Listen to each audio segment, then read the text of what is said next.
संसार में मनुष्य जन्म से लेकर मृत्यु तक,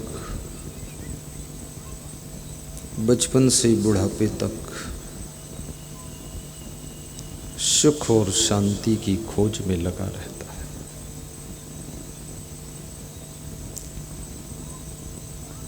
जैसे भूखी मछलियां तालाब में पड़े हुए कंकड़ों को अपना भोजन समझकर मुंह में रख लेती है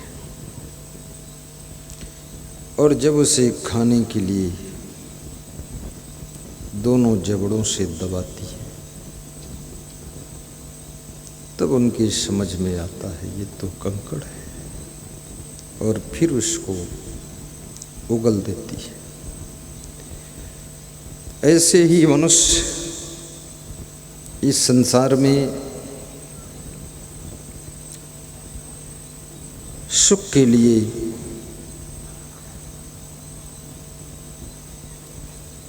विभिन्न जगहों पर मोह मारता है।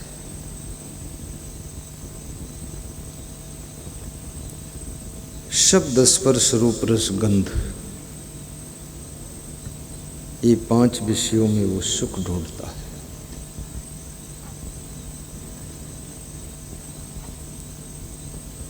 कभी मीठे रसीले गाने सुनकर उसमें सुख मान लेता है। थोड़ी देर के बाद उन गानों से भी उसका मन ऊब जाता है।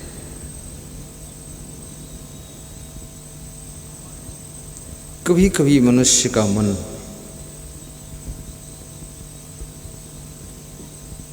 सुगंधित इत्र, खुशबूदार तेल, सेंट को सूंघकर, बालों में लगाकर, कपड़ों में छिड़ककर, घर द्वार में छिड़ककर भीनी भीनी सुगंध का आनंद लेता है। थोड़ी देर के बाद उससे भी मन ऊब जाता है। फिर वहां भी उसको सुख नहीं लगता है। कभी कभी ये मनुष्य सुंदर सुंदर पहाड़ों को देखता है और खुश होता है।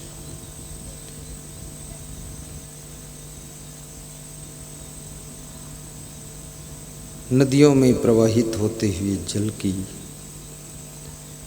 किलकारियों को सुन करके भी आनंदित होता है। जंगलों की हरियाली को देख करके इसका मन गदगद हो जाता है। कभी कभी पहाड़ों को देख करके मन बहुत खुश हो जाता है। पहाड़ों से गिर रहे झरने इसके मन को मोह लेते हैं,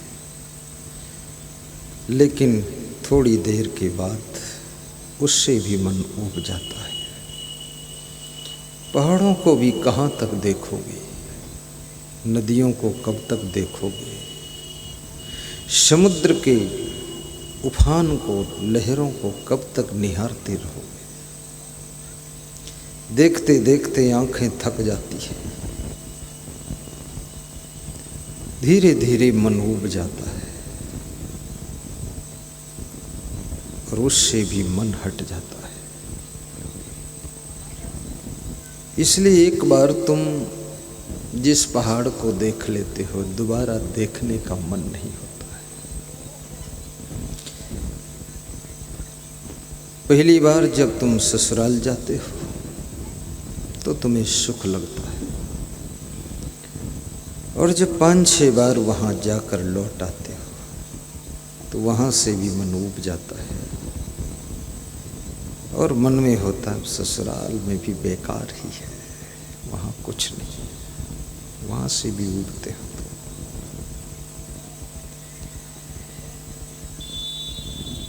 जितना पूर्व में आकर्षण होता है अटेंशन होता है वो धीरे धीरे कम होता चला जाता है, क्योंकि वहां तुम सुख ढूंढ रहे थे पर वहां सुख नहीं मिला। नदियों में कहाँ सुख है, पहाड़ों में सुख कहाँ है, केवल मन का मनोरंजन ही है। मन की गुदगुदी है, थोड़ी देर मन को ऐसा फील होता है कि बड़ा आनंद आ गया।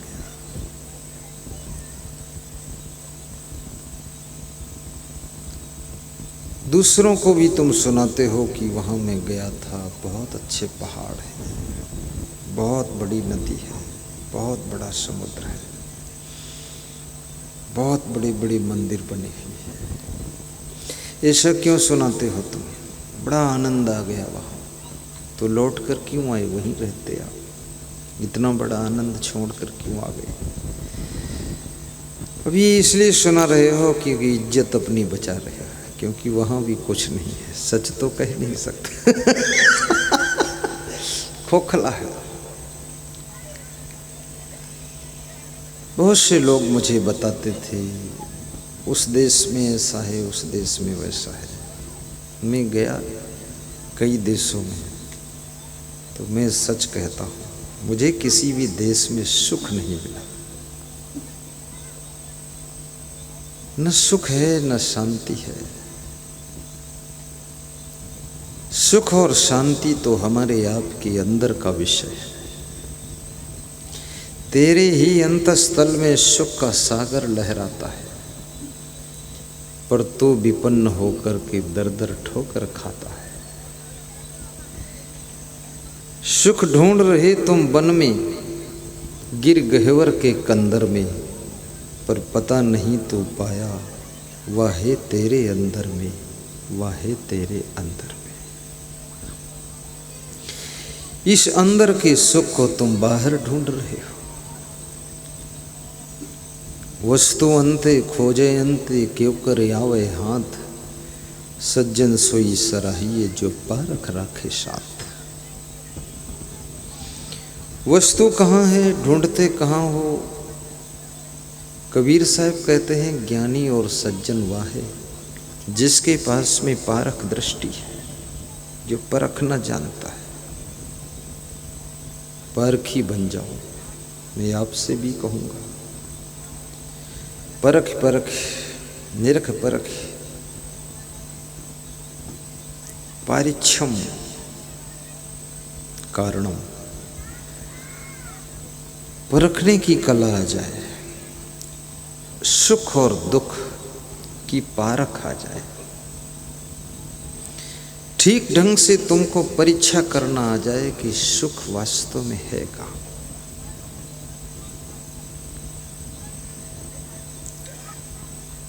कितने लोगों को पुड़िया खाने में सुख लगता है और कितने लोगों को पुड़िया खाने वालों के पास बैठने में भी दुख लगता है। यदि वास्तव में पुड़िया में सुख होता, बीड़ी में सुख होता, सिगरेट में सुख होता, दारू में सुख होता, पान तम्बाकू में सुख होता, तो ये सुख तो सबको लगना चाहिए। रजाई में गर्मी है तो सबको लगती है, कूलर में ठंडी हवा है तो सबको ठंडी हवा लगती है। यदि पुड़िया में सुख है तो फिर सबको सुख एहसास होना चाहिए। क्यों नहीं एहसास होता? पुड़िया में सुख नहीं है, गुटखा में सुख नहीं है, तंबाकू, बीड़ी, सिगरेट, गांजा, चरस, अफीम, भांग, दारू में सुख नहीं है। केवल सुख तुम्हें तुम्हारी आदतों को दोहराने में लगता है। अगर आदत न बनाते तो पुड़िया की स्वप्न में तुम याद भी नहीं करते। तुमने आदत बना ली, इसलिए जब खाने का वक्त आता है तड़फन होती है, थोड़ा खा लेते हो, तसल्ली हो जाती है, उसी को सुख मान लेते हो, बल्कि उसमें सुख नहीं है और तड़फन देने का दुख भरा है।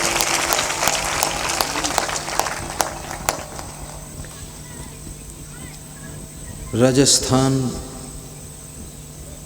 कोटा की जेल में मेरा सत्संग था। वहाँ का जेल अधीक्षक कह रहा था कि हमारे यहाँ ऐसे ऐसे अपराधी बंद हैं जो अफीम खाते थे, इसमें खाते थे। अब यहाँ जेल में तो मिलती नहीं है अफीम, तो ऐसे छटपटाते हैं, तड़पते हैं। उनकी तड़फन को देखकर मुझे दया आती है कि खरीद कर खिला दो, क्या करूं। लेकिन महंगी भी है, यहाँ खाना भी मना है। जेल में शराबियों को भी बिना शराब के रहना पड़ जाता है। जेल में जो बिना बिस्तर के सो नहीं सकते थे, साधारण बिस्तर पे सोना पड़ता है। जेल में जो थोड़ा सा गंदगी में नहीं रह सकते थे, पूरी गंदगी में रहना पड़ जाता है। जो अकेले बैठकर भोजन खाते थे, जेल में भीड़ में सबके साथ खाना पड़ जाता है। जेल तो जेल है। ऐसे कार्य मत करो कि जेल जाना पड़े, और जेल जाना भी पड़े तो जेल अधीक्षक और जेलर बन करके जाओ। जेल में प्रवचन करने जाओ, जेल में, और कभी कोई तिकड़म से तुमको फंसा दे और जेल में जाना पड़ जाए। कभी कभी ऐसा भी होता है कि आपने अपराध नहीं किया है, आपकी गलती नहीं, लेकिन रंजिश में, ईर्ष्या के कारण किसी ने तुम्हारा नाम किसी केस में रख दिया, जिसके कारण तुमको जेल में जाना पड़ा। अब मन को बहुत दुख होता है कि मैंने गलती भी नहीं किया। इस दुनिया में तुमने गलती किया कि नहीं किया है, ये बात अलग है।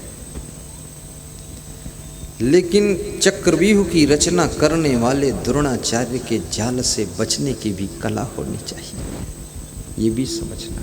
तुम कितने भोले भाले सीधे साधे हो, इस सीधेपने से भी मतलब नहीं दुष्टों को। छत्तीसगढ़ प्रदेश का, छत्तीसगढ़ डेंटल केयर सेंटर का डॉक्टर रवि गुप्ता 4-5 मंजिल का ऊंचा उसका हॉस्पिटल, 3200 डॉक्टर, एक एक दांत का अलग अलग डॉक्टर। इतने बड़े हॉस्पिटल का मालिक, खुद भी डॉक्टर, सरल स्वभाव, सुंदर स्वभाव, मर्मज्ञ है, विशेषज्ञ है। मैं एक दिन, मेरा उनका प्रेम बहुत है, तो मैं उनके हॉस्पिटल गया तो 4 मंजिल दिखाया।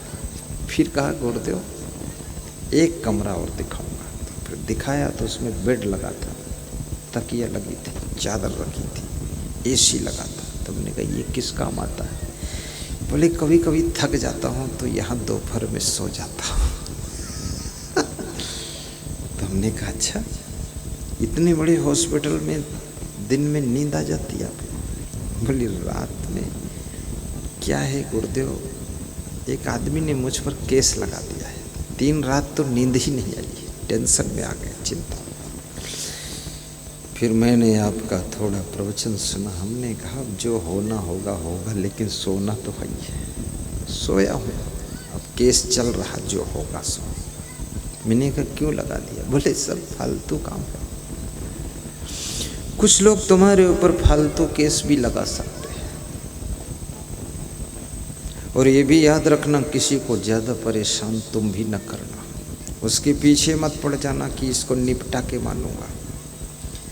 कमज़ोर कुत्ते को भी जब जोरदार कुत्ता ज़्यादा रपटाता है और ज़्यादा निपटाने की कोशिश करता है, तो कमज़ोर कुत्ता भी गुस्सा में घूम करके जोरदार कुत्ते को भी नोच डालता है। तो याद रखना, किसी कमज़ोर व्यक्ति को निपटाने की कोशिश करोगे, फिर गुस्सा में आ जाएगा तो तुमको भी नोच डालेगा। इसलिए जो कुत्ते बुद्धिमान होते हैं वे दूसरे कुत्ते को रपटाते तो जरूर हैं, धर पकड़ बांधते हैं, भौंकते भी हैं, और पाँव भी खुरसते हैं, और सांस लंबी लेते हैं ताकि वो सोचे बहुत तेज़ दौड़ कर आ रहा, ऐसे करते हैं, डरवाते हैं। वो भागता है जोर से, जब जानते हैं हमारे बॉर्डर से आगे निकल गया तो जयराम जी की बस वापस आ जाते हैं। ये कुत्तों की बुद्धिमानी मैंने देखा है। कुत्ता भी सिखाता है दुश्मन को कहाँ तक रपटाना चाहिए। अपने बॉर्डर में पहुँच गया, छोड़ दो उसको, एकदम पीछे ही पड़ जाओगे तो उधर फिर उसके बॉर्डर में पहुंच गए, उसके सिपाही और साथ में हैं, उसके साथी कुत्ते झपट के आ जाएंगे, फिर तुमको रपटाएंगे तो इज्जत क्या रहेगी। तो किसी के पीछे भी मत पड़ो, तंग भी मत करो किसी को गरीब समझकर, कमज़ोर समझकर, कम बुद्धि का समझकर, या किसी से कुछ गलती हो गई थोड़ी सी तो उसको रगड़ कर चटनी बनाने की कोशिश मत करो, उससे दूर हो जाओ। सबसे बड़ी सजा है उससे दूर हो जाना। दूर हो जाइए, चित्त हटा लीजिए, मन में समझ लीजिए कि बेईमान है, चालाक है, कपटी है, चंडाल है। अब उसके साथ सावधान हो जाइए, दूरी बना लीजिए, और जब मिले तो राम राम कर लीजिए, जय सिया राम, कुशल मंगल तो हैं चाचा जी, और समझ लो बेईमान जा रहा है, कुशल मंगल पूछ लो, नहीं कुछ और तुम्हारा बिगाड़ेगा काम। ये संसार में जीने की कलाएं सीखो। किसी से अगर तुम्हें तकलीफ मिली है तो भी आप बार बार उससे रूठिए मत। कभी कभी आपका मन पद और अधिकार में सुख ढूंढता है कि कुछ मेरे पास भी पद हो, कुछ अधिकार हो तो सुख मिल जाए। याद रखना, पद और अधिकार में सुख नहीं है, लेकिन पद और अधिकार अगर मिल जाए तो उसको अपना कर्तव्य समझ कर निभाइए। जो भी आपको अधिकार मिला है, और अधिकार अधिक दिन तक उनके पास नहीं रह सकता है जो लोग अपने अधिकार का दुरुपयोग करते हैं। अधिकार अधिक दिन तक तुम्हारे पास बना रहे, जिंदगी भर तुम्हारे पास बना रहे, इसके लिए ईमानदारी, वफादारी, जिम्मेदारी, बहादुरी से काम करना सीखिए। अन्यथा अधिकार वापस ले लिए जाते हैं, अधिकार वापस हो जाते हैं,